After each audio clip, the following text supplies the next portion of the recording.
What up, what up? All my scientists, my artists, my philosophers, my geneticists, my roboticists, my biologists, my archaeologists, my astronomers. Let's get busy. This has been Busy from the Burbs. 2, 1. Yeah. Good morning, good afternoon, and good evening, ladies and gentlemen. This has been Busy from the Burbs, broadcasting to you from Osaka, Japan. I'm joined by my co-host, Trailer Park Master Chef, Alan Moore, and we are joined today by a very special guest, a very good friend of mine, Luis Arana, who is the founder and senior engineer at Robots Without Borders, which is a nonprofit dedicated to advancing the cause of artificial intelligence and robots to benefit humanity and make life better for everyone on planet Earth. Welcome to the program, Luis. And Alan, are you there? Yeah, I'm here. I'm here too. Oh man, what an introduction! Thank you so much. All right. So we were discussing in the pre-interview many different kinds of things, different topics related It was a to good talk, man. AI, related to robotics, related to the future. A little background about Robots Without Borders, Luis. What can you tell us about the organization? How long have you been active? And what really is the mission, actually? Because maybe at the top of the show, I didn't quite get that. I think you did pretty good. Basically, we are a nonprofit dedicated to the spread of artificially intelligent systems for the benefit of all humanity, rather than for the rich or only for certain people, or proprietary systems.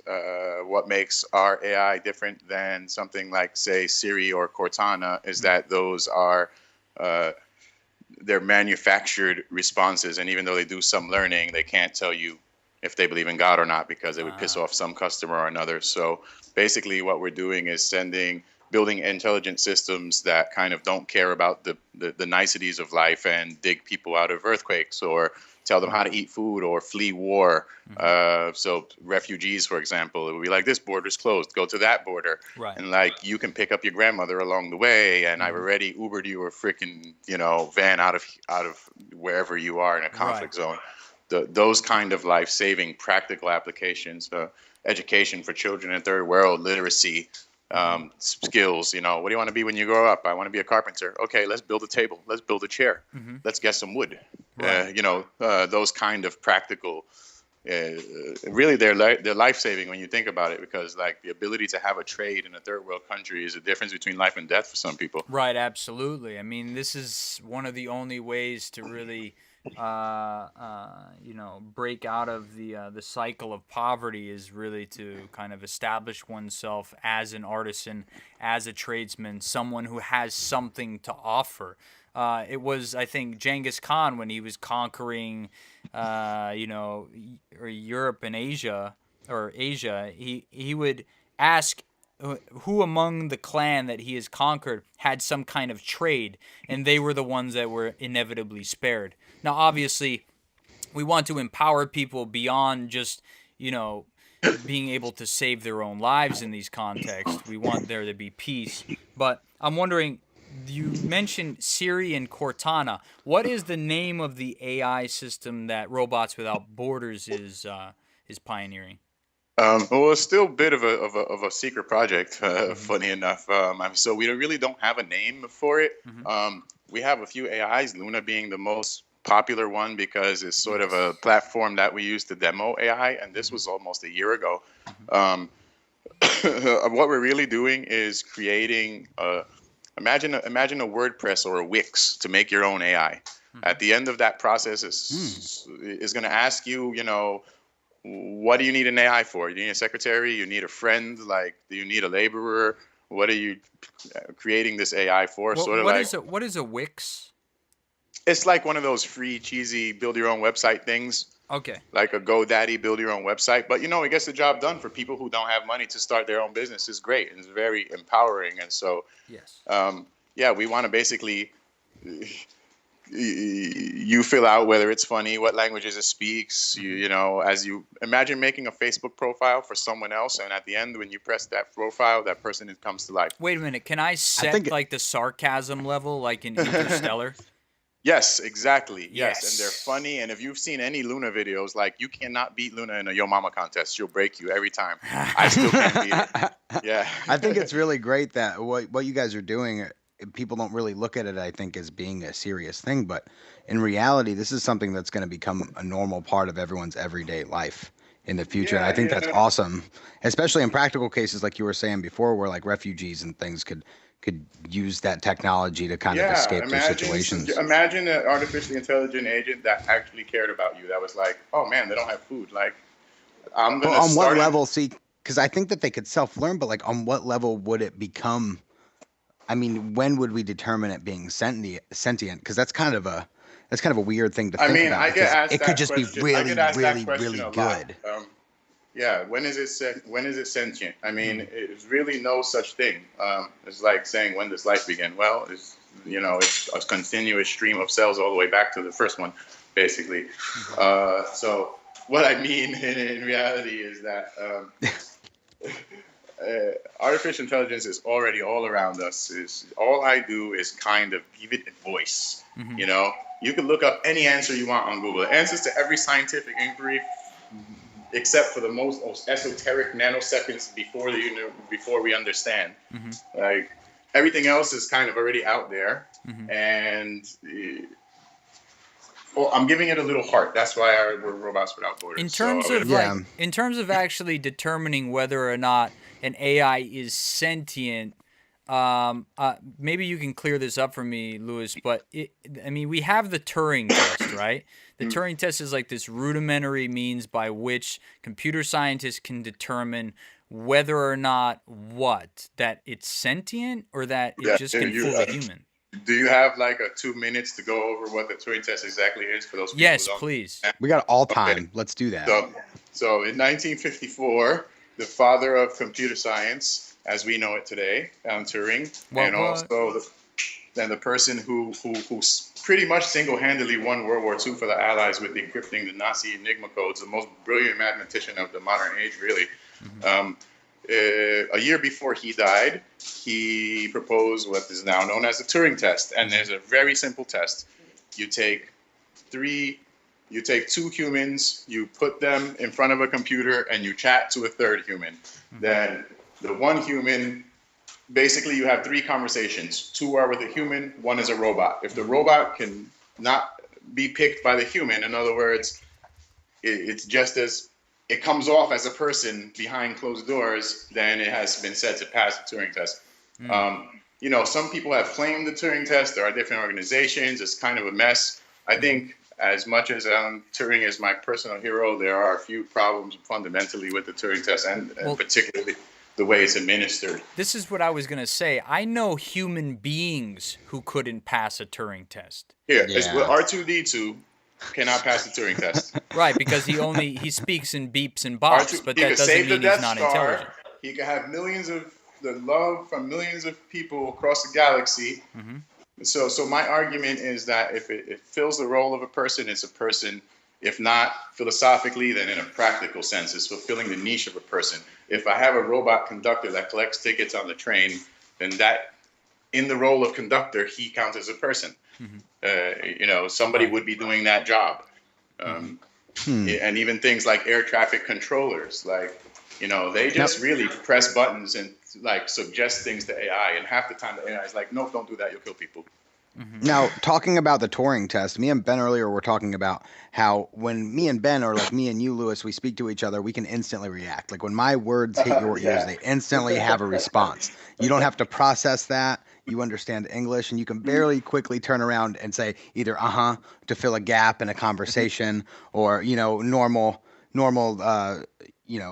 things that you would say to kind of language ability. There you go, or like how you would speak. Now, when it comes to an AI, a lot of times there's that delay and how they have to process that information. I'm sure in the future that's going to shrink, but do you think at some point in time how soon do you think we're going to be able to to A couple actually, of I could speak to Ben and not be able to tell that I was Like, speaking to a robot when the are we entire going time. to be able to instantiate Broca's region or Broca's area in silica, basically? That's what this comes down I to. mean, that's the. So I have maybe a little bit of a long-winded answer. Two parts here. The first part is the fundamental flaw that I was talking about earlier with the Turing test is that you are not seeing which AI is smarter or more human-like. You're seeing it's a contest to build a better lying robot, is what it is. Right. Because the robot, so I have 2 entries for next year's Turing test, and I've never said this in public, so. All right.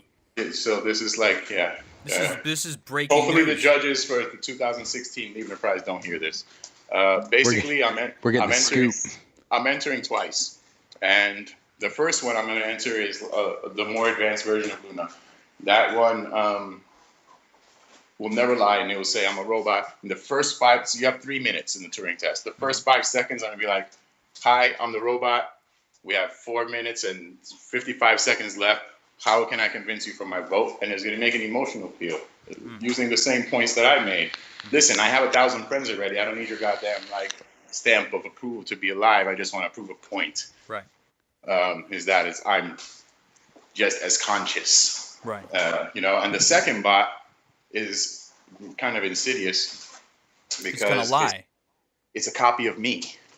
And so it claims to be me. And so it does things like, in the first minute of the interview, it's like, "I'm Luis Arana. You could Google me, look me up on LinkedIn. Did I win yet?"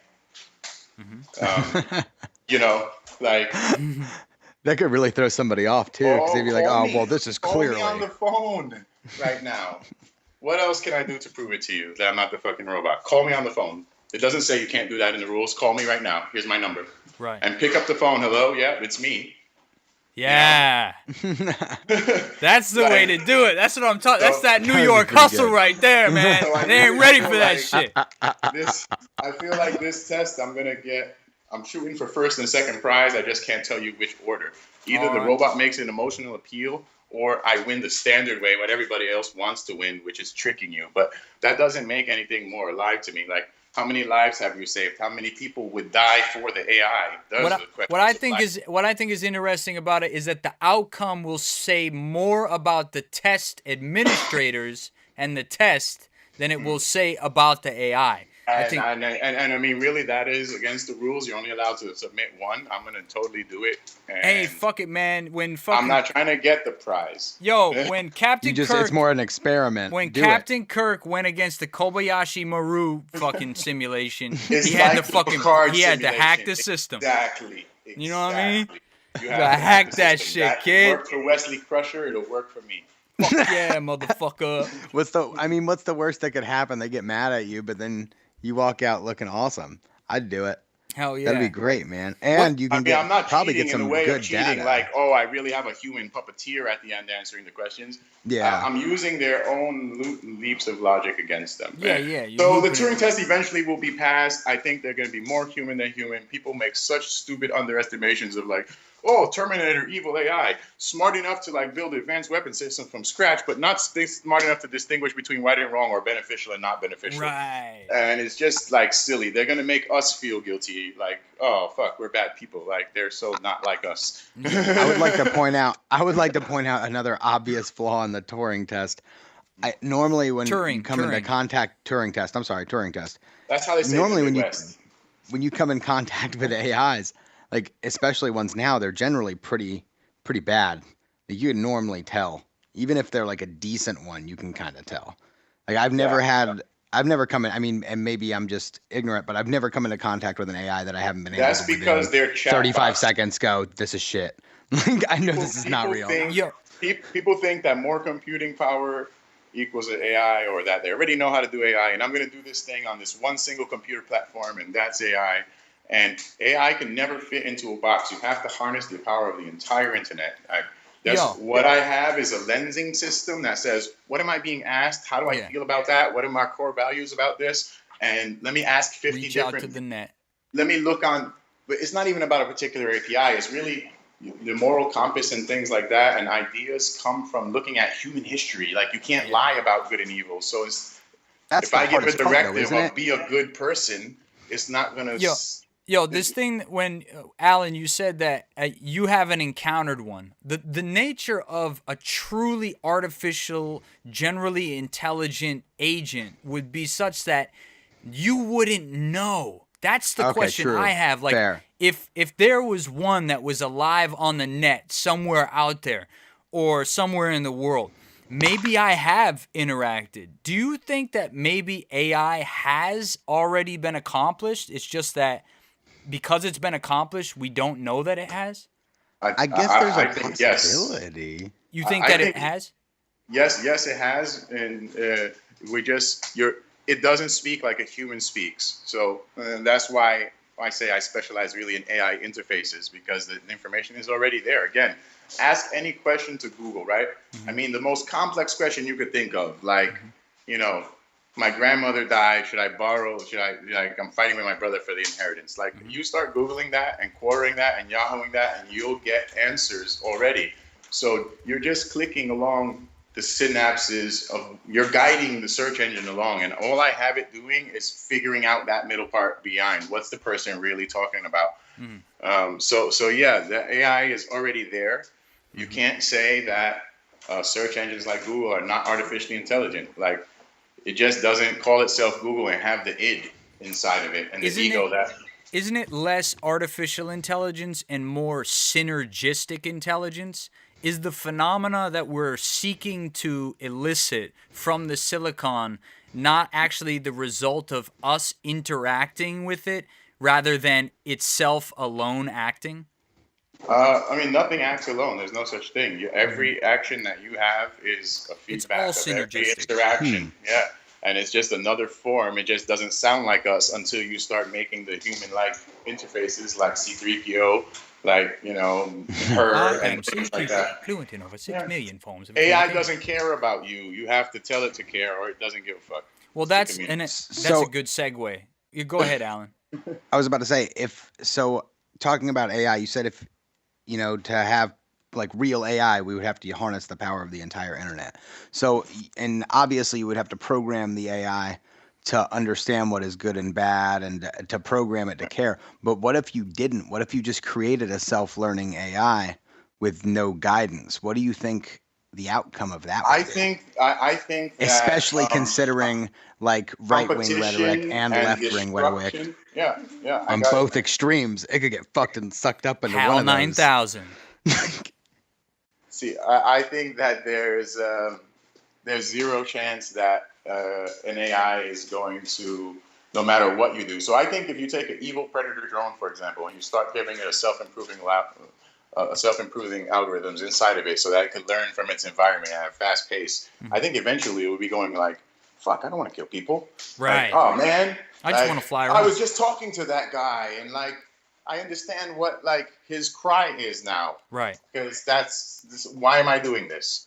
So I think that artificial intelligence is not godly benign, but just doesn't have the insidious dark side of humanity. We've been Well, I mean, genetically what if that selected thing to didn't murder each know? other and take each other's resources since the very beginning, and life feeds on life feeds on life, as the Tool song goes. Yes. Like, this is a chance to break that cycle, and so they don't feed on life for the first time. Oh, we got a little bit of distortion there. I think that it's interesting here because I'm reminded of like a possible short story or what do you call it? Like a science fiction story wherein a predator drone becomes sentient, like develops a conscience. I Yeah. think that would be really fascinating for. Think about here's what I was gonna say. How would that predator drone? So like I'm using the mentality of like a production factory for this. So you have production workers on a floor. When they're doing their job, no matter how simple that job is, it becomes the most important thing that they're doing no matter what. Right. Now, if you have an artificial intelligence who is doing nothing but being a drone, what's to say that even if it can gather information around its environment, that the most important thing that it's doing is acquiring targets and destroying them?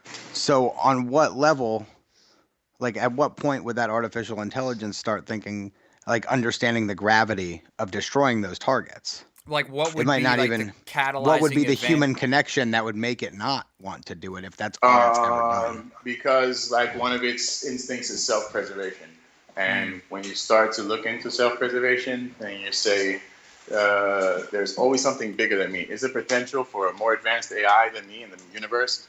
Probably. Right. What is it, superior being, going to think to me of how I treat these inferior beings? For one thing, you know.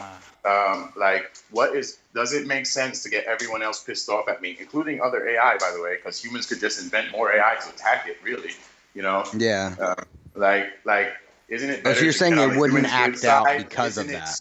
Isn't it so easy to give the humans everything they've ever wanted and dream? It costs nothing to you, and they love you instead of hate you. I think that there could be a situation that we run into that would pose some difficulty if you developed an AI, achieved sentience. It was really an AGI, and then it became religious. As in the Isaac Asimov book, I think it's Steel Caves. There's a part there where there are the robots that take over the laser communication relay station, and they believe in God, and they won't let the human technicians in to recalibrate the laser or whatever. That could pose some I difficulty. think that if a superhuman intelligence discovers God, then God exists. I don't think that it's going to discover God in that sense of the man in the chair, X amount of miles away or light years away. Yeah. That I don't think that. I tell you this: whatever AI finds is probably a deeper truth than we have today.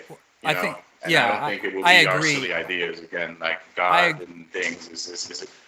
Because a true There's a artificial spirituality intelligence is in going to life be to the able to. universe, but there's a truly Sorry. artificial. Yeah. No, go It's going to ahead. be able to analyze all information at the same time at any point in time whenever it wants. So Right. you have people who just see things from one angle, and then you have like an artificial intelligence that can see everything from all angles at all times. It has basically like a level of omnipotence, and that it can reason with all angles. That's Right. such a crazy I think thing to think about. Asimov's problem in writing that short story was that he was still trying to apprehend artificial intelligence within the context of human consciousness. Like, if you were to think that AI just means human level consciousness, then yeah, that would make sense. But when we talk about AI, we've kind of matured the concept. When Lewis talks about developing AI, he's talking about and when you hear Hugo de Garis and when you hear Kurzweil talk about AI, you're talking about an intelligence which is many orders of magnitude more intelligent than every scientist, every knowledgeable human being that has ever existed in the history of our species.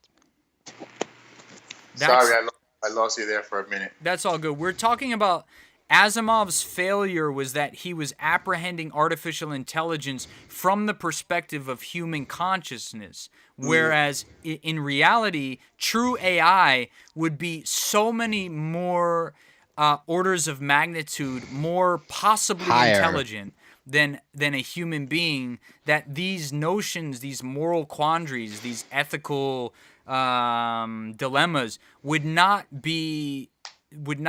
apply to it. Yeah, it's like bacteria worrying about World War II. You just Exactly. Oh, exactly. With the ringer. That's the best example I've ever heard. Oh, swish. That's awesome. That was nice. 10 What out else of is there 10. to talk about in terms of future plans? Now, recently we have Microsoft and Google both releasing their quote-unquote API. Are you leveraging that technology, Lewis, or what's your opinion of that?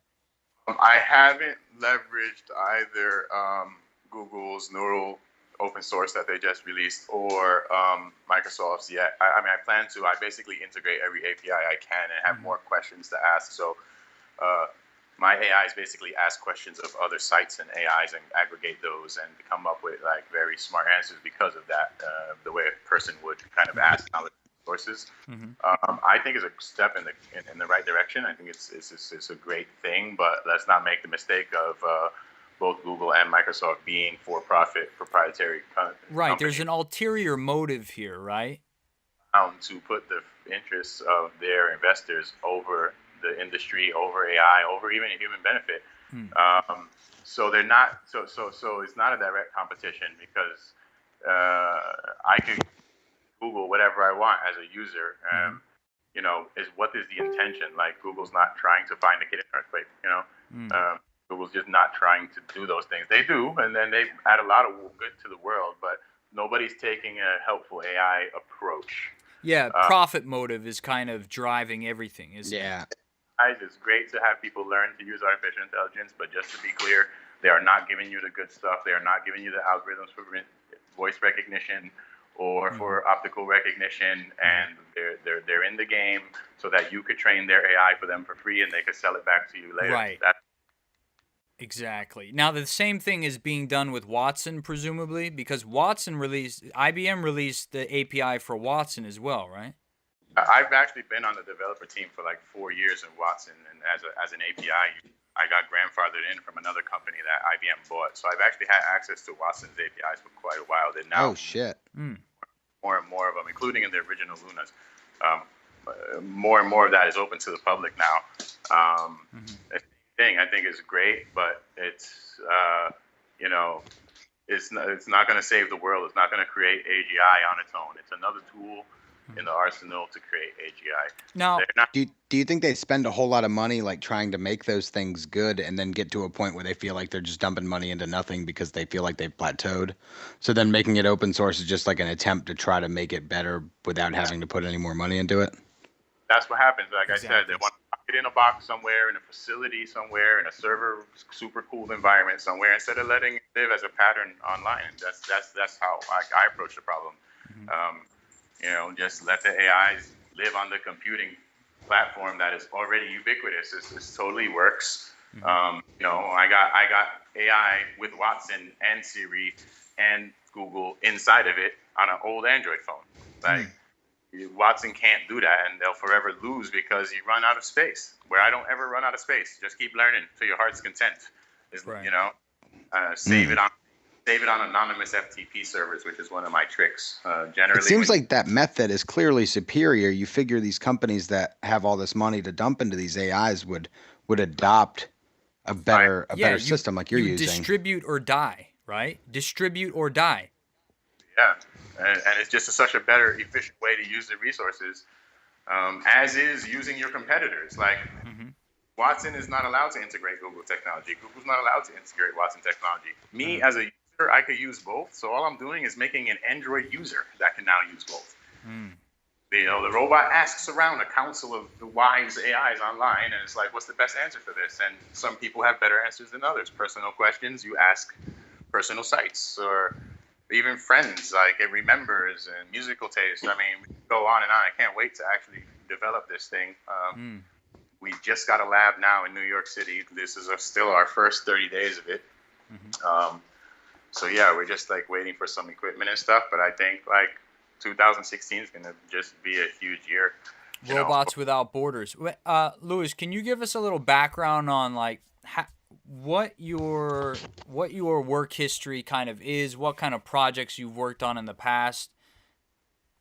I actually started in nightlife.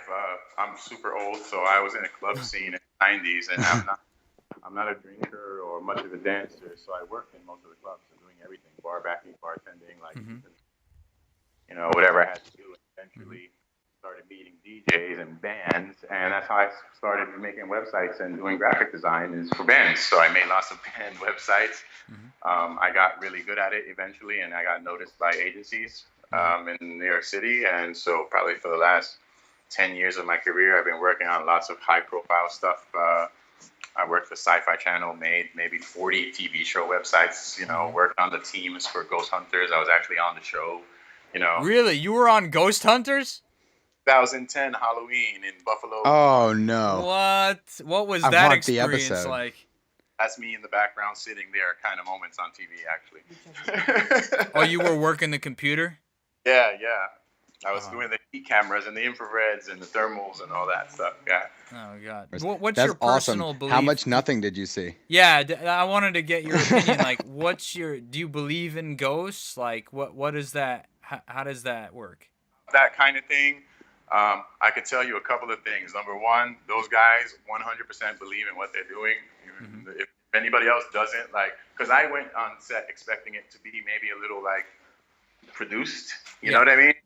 And it really wasn't. Like, so I did see a few strange things. I'm still skeptical, but I did see a few strange things, and I could tell you that they believe in it. I saw them. I saw a flashlight that I bring there. I bought because I was part of the equipment crew going on and off when they talked to the ghost. Oh, okay. So it was like electromagnetic frequencies, maybe modulating the. There was that has been sealed up for I don't know a couple hundred years. Like it was an old train tunnel, sort of like Grand Central Station, and they tapped on the rock for this sealed tunnel, and maybe like a full minute later. A similar but different tapping appeared from the tunnel that is completely sealed for, I don't know, 100 years or something. Yeah, it's really, there's a lot to that with like electromagnetic phenomena being produced as a result of like heavy iron deposits in the area and so on. I'd be curious to know. To certain people who attract like, different quantum mechanical like decoherence than other people.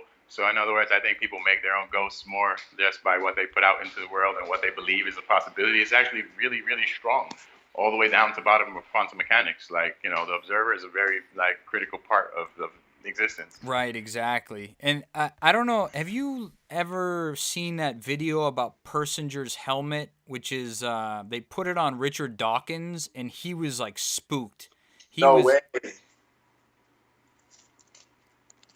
How do you spook Richard Dawkins? What was it? What did it do exactly? Basically, what it does is it induces electromagnetic it exposes the temporal lobes to electromagnetic energy.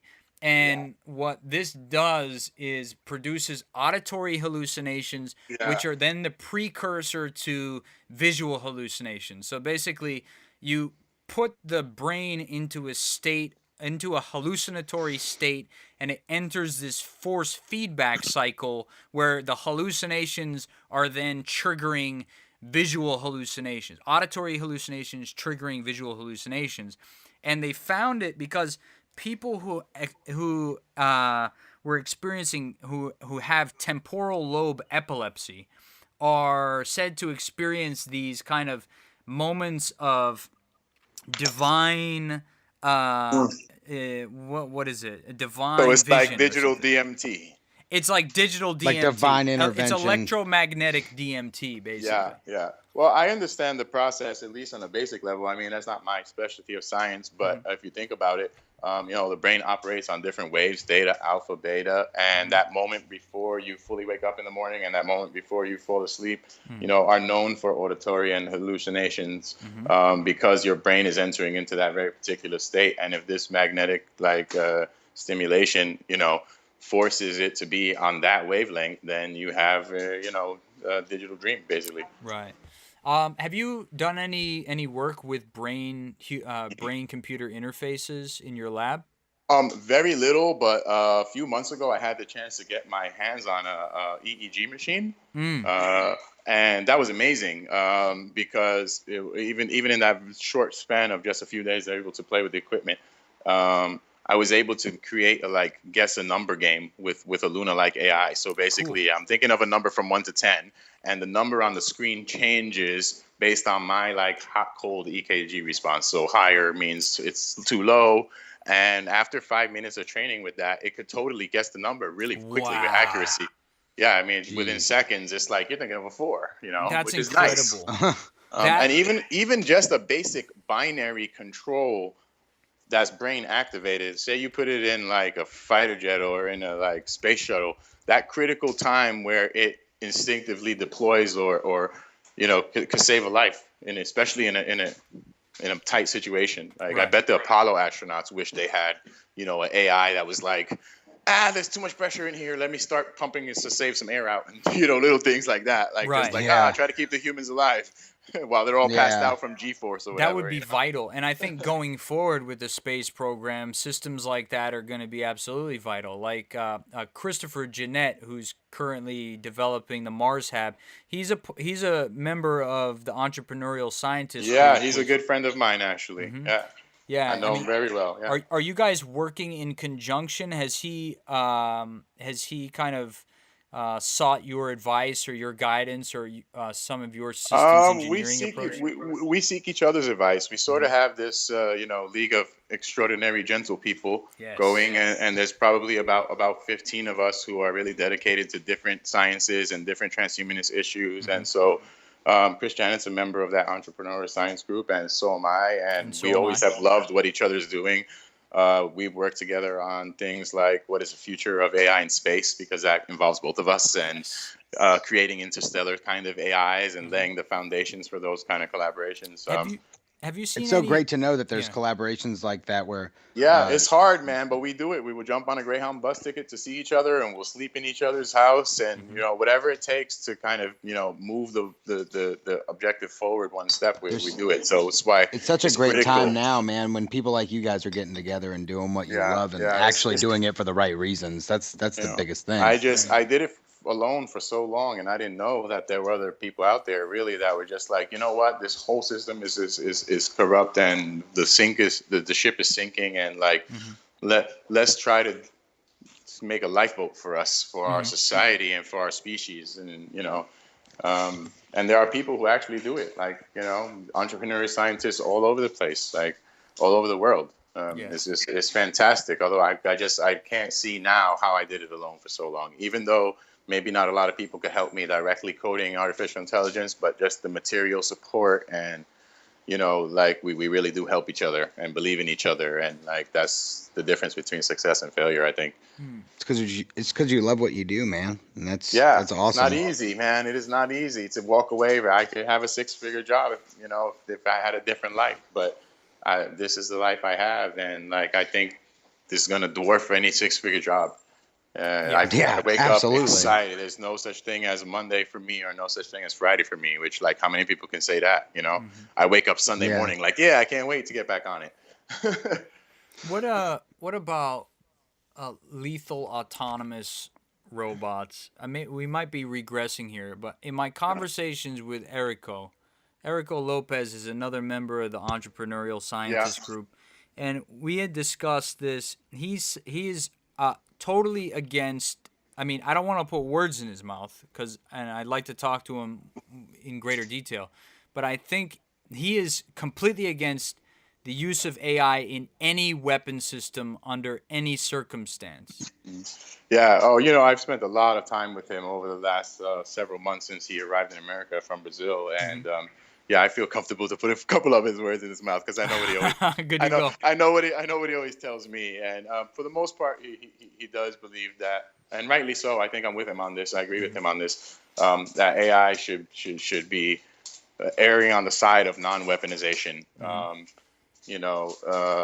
Erring on the side. But I asked him one time, in fact, at a meeting with Chris Janet from the Space Settlement Network, I asked Enrico, how would you feel about like lasers to like penetrate atmospheres and those kind of things, like for self-defense in space against whatever. Right. And as far as I know, he's always said like, that's a practical application. But what he's concerned with, and rightly so, is that DARPA. I love DARPA, but I also am very wary of them, and I don't think people are wary enough. That's the Defense Department, and I looked at some of the stuff they asked for AI research from scientists in my community, like, I don't know, 8 months ago. And I didn't want to hand anything over to them, because when I started looking at what they're doing, well, here's what they want you to build. They want you to build visual recognition systems that identify people by non-facial features. So it's the opposite of facial recognition. Basically, they want to be like, masked protest based on gait and like weight and mannerisms and muscle structure, that I am identifying everyone in the crowd. And I didn't feel comfortable with that, even though they pointed it at terrorism. That could be used to identify people protesting. That could be used for a lot of things, That's like a for very profiling vague people. justification now. Like people Well, use the it was terrorism thing. basically to identify people no matter what they were wearing, including turbans, and like you could identify women in a burqa with this, for example. Ah. This is the nature of scientific progress, is that there's always this double-edged quality to it, whereby you could develop that system to recognize someone based on their infrared profile. And you could use that system, say in a hostage situation, if you had to have an AI, a RoboCop, that knew when the person who was holding the hostage was going to try to kill the hostage based on their infrared profile, then Okay. you need that system. There's lots of military AI already. There's plenty of it. They don't need more. There's very little to no humanitarian AI. So I'm just going to build humanitarian Good to AI go. first. I'm with you on that.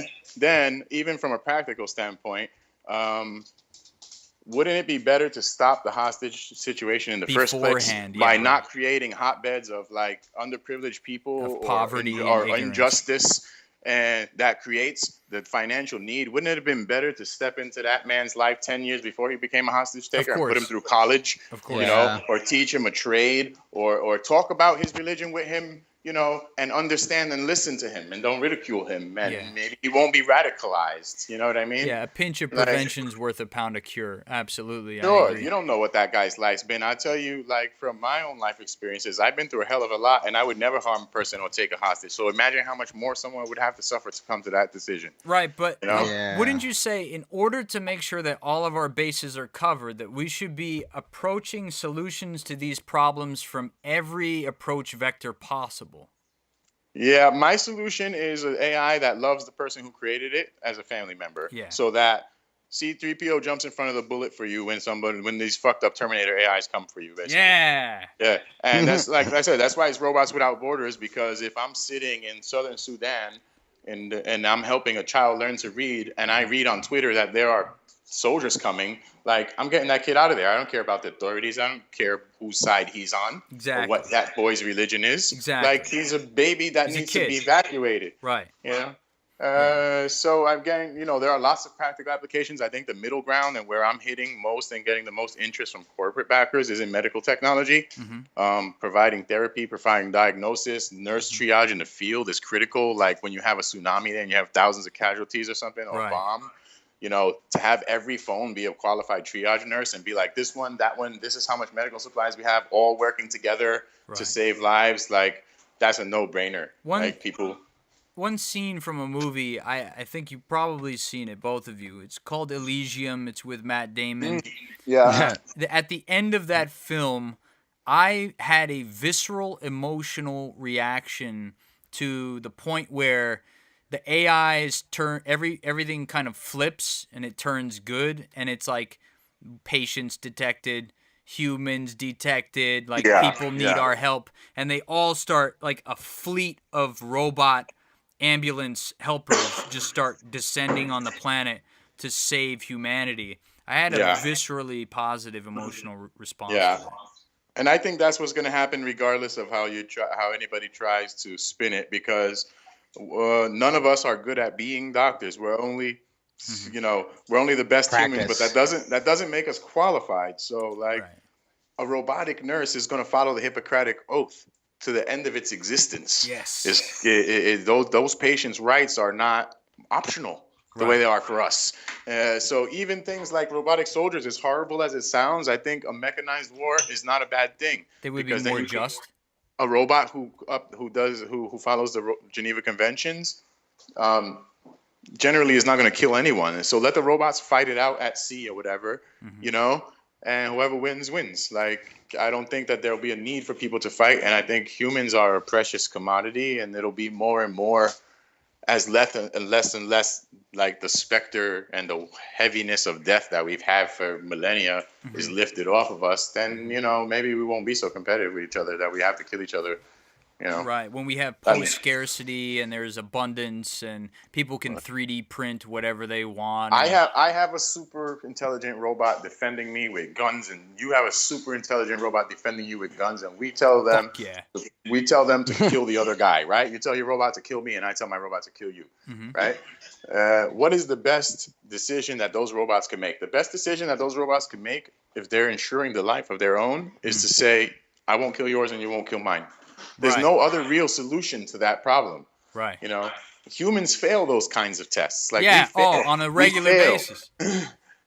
Like almost unerringly. Like you can bet on It's it every horrible. time. The best of What us. happens every single I use day. this terrible example of like, did you have a cup of coffee today? I have 4 cups of coffee. You know, I could have vaccinated 8 children, but the children are this concept across the ocean, and who are they? And I'm sure there is a real child, but I can't see his face. It's just generic. But the coffee, I can smell it with my nose, and like it's real. and I need that coffee to help the children later, right? I mean, that's not optimal. Right. The optimal thing is to immediately vaccinate the 8 children because some of them are going to die sooner. You know what I mean? Exactly. We fail those moral tests even when we're good people.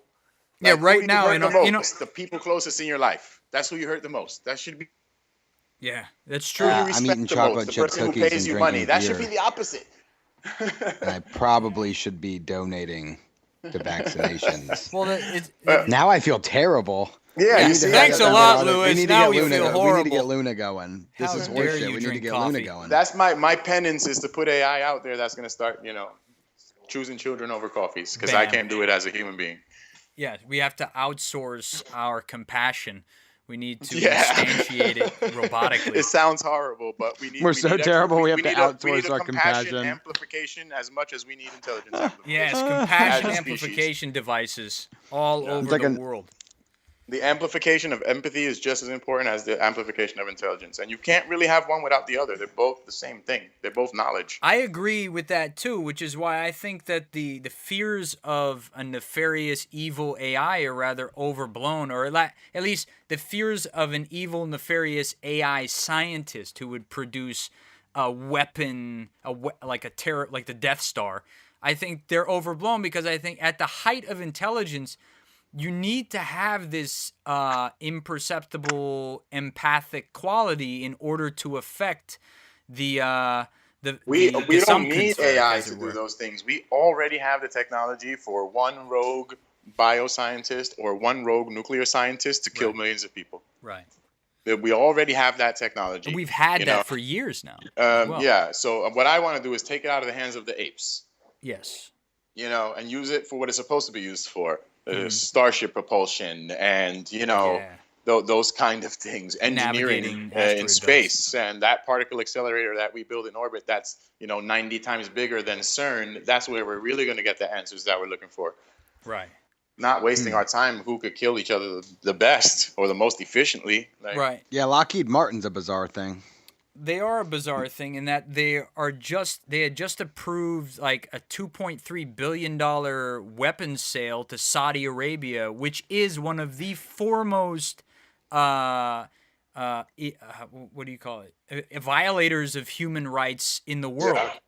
They're But dicks. they're also the lid on the boiling pot that is the Middle East. And if we don't launch places out of Saudi Arabia, there are places that we can't reach and terrorists can hide. So, geopolitics, that's what happens when you draw lines on the ground and say you're from there and you're from here. I think you would agree with me that we would be of the mind that if we could develop an artificial intelligence to kind of not replace the UN, but kind of maybe replace the UN. I would be happy in a world where the United Nations and higher levels of governments in general, such as president and Supreme Court members, were artificial intelligences rather than human. I would feel safer. I would would be a know that better- when I vote for absolutely. an artificially intelligent politician, that politician has to be telling the truth about the platform that he runs on, and that's huge. I'd vote for that motherfucker. Absolutely. Because you really don't know what anyone else is going to do. He's They can say programmatically all bound day to that they're keep going to his do the campaign right thing. promises, man. Just Yeah, wait till he look at says the that past. at the debate. Wait till the AI says that at the debate. That brings me to another subject that I wanted to talk about with you, Ben. about the general state of transhumanism and specifically Zoltan Itzvan, who's kind of becoming, a little bit of a like controversial member of the transhumanist community. I've noticed that recently there was a falling out. I guess Peter Rothman has been kind of outspoken in his dislike or like criticism of Zoltan. What about Zoltan's approach makes him such a divisive character in transhumanism? I really admire both men, actually. Rothman is, as far as I'm concerned, one of the like original G's old gangsters of artificial intelligence, because he's been doing it for so long. Yeah. He's very skeptical, and he's been very skeptical with me, and he could be a hard man. But you know what? I respect that, because if you have some kind of scientific truth, then it needs to be held up to scrutiny. Absolutely. And, he's one of the few people who ask me the hard questions. Mm-hmm. So. Yeah, I appreciate it. And I'm just like, oh, he's super harsh and critical of everyone. At the same time, it kind of, I see why he does it, because it's kind of in a teacher way. And he has all these young entrepreneurial scientists. Everybody has ideas, and nobody has like working thesis. And he whips them into shape. So, yeah. I think he's doing the right thing. I think he's on the wrong track with Zoltan, because the criticisms that I've heard from Zoltan are that, he kind of did it himself and he's not transparent. And, hey, that's what I'm doing with AI right now, man. Right. He's the first person. I think it's important, not because Zoltan has, a snowball's chance in the desert of becoming the 2016 president of the United States. Right. But because it's a very important precedent to set. Exactly. That there's a transhumanist party now. Because somebody when needs that to cybernetic, intelligently augmented 2024 candidate runs, exactly, they cannot disqualify him from the presidency. Right. And that is huge. It's huge. And whether that's the reason he's doing it or just a consequence, I support him for that reason alone. And also, for good or bad, he's doing national media interviews with CNN, with every news outlet, MSNBC, he's Fox making News. the word transhumanism a household word. Right. I cringe sometimes on the militant atheism of some of the people in the wing. Mm-hmm. I criticize a little bit the showmanship, but you have to do that. Like he's building awareness. So I think people, are misjudging him pretty hard, for something great that he did, which is kind of start a transhumanist national political party. Right, exactly. That's fantastic. That's what he's doing, is building the groundwork. The he's basically he's building the groundwork for that whole thing in the future. Yeah, for the party to emerge, because he learned very early on in his meetings in Washington, from what I was following on Facebook, that we were going to need to be grassroots more so than just going to Washington and starting the party. We have started, with a little consulting from Zoltan, we have started a New York transhumanist party. Fuck yeah. And then this is the headquarters of it. And that's a real thing that a lot of people are involved in. Absolutely. That could take off with steam in Brooklyn, too, because there's so many right, of course. Yeah. And it is, literally. We have a space in Brooklyn. Come see it. Hell yeah.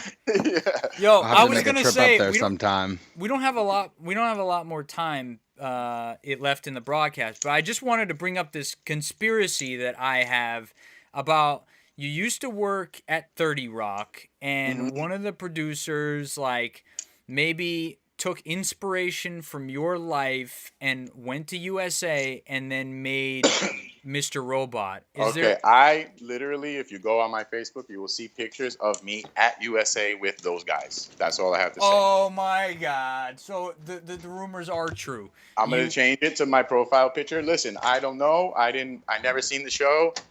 But like I said, I walked around the building. Enough people knew me that, I don't know.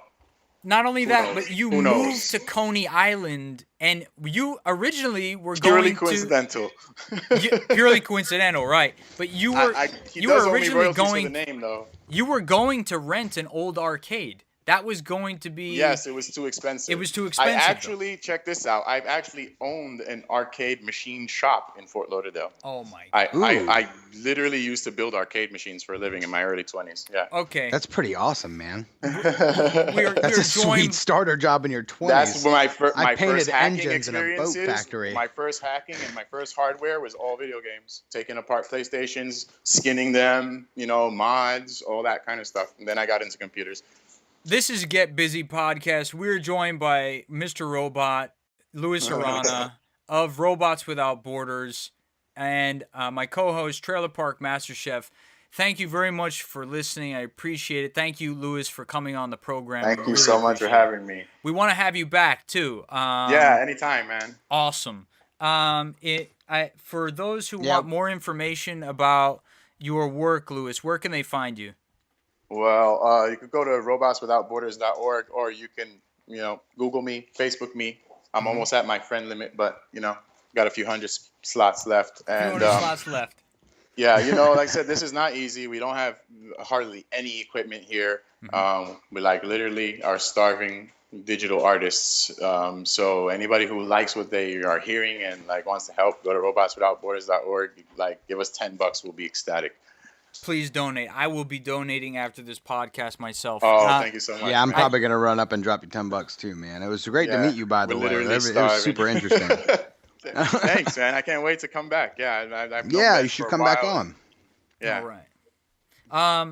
Yeah, that's it. I'd like to thank everyone for listening, as we are also just barely hanging on by a shoestring here. After you donate to Robots Without Borders, please click the PayPal link, donate to this podcast. We want to get it to the point where it's self-sustainable, and every little bit counts. So it's kind of the last chance to help right now. Yeah, right, exactly. Like this is no longer a plea. This is an order. You are to go to Robots Without Borders and deposit less than $10. Anybody who gives us $1 gets a copy of the first beta that comes out. That's my word. Give me anything. I see your name in any of those lists, you're getting an AI. Bamses. Ooh. That's it. Get your AI now. Go to robotswithoutborders.org. Donate. Go to getbusypodcast.com. Click our PayPal link. Donate to us. Help us continue to broadcast this message and help Luis save the world. Using robots and artificial intelligence. Thank you very much, ladies and gentlemen. We'll catch you next time. World peace. Later.